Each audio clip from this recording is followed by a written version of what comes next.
Hot করে 60 টাকা বাড়িয়ে দিয়েছে। এবং যেটা কালকে দেখলাম সেটা হচ্ছে 15 দিন বাদে আপনি গ্যাস চাইতে পারবেন। তো 21 দিন, তা 21 দিন বাদে আমার যদি কালকে গ্যাস ফুরিয়ে যেত আমি কি করবো? ও সোনালি, তুমি কি আন্দোলনটা না বের করলি? হ্যাঁ, তুমি কি করবে জানো না? আমি বলে দিচ্ছি তুমি কি করবে।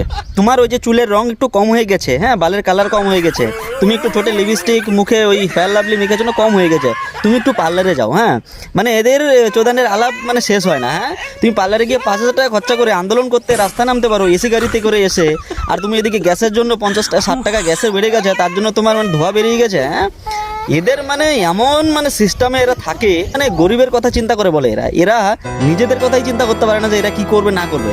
সবসময় সরকারের টাকা উড়িয়ে যাচ্ছে, একজন আছে বসে আছে যে ফ্রিতে টাকা দিচ্ছে, আর এরা শুধু টাকা নিয়ে উড়িয়ে যাচ্ছে। আর আমি তুমি রাস্তায় এসে মানুষকে বিভ্রান্ত করার চেষ্টা করছে। ভাগ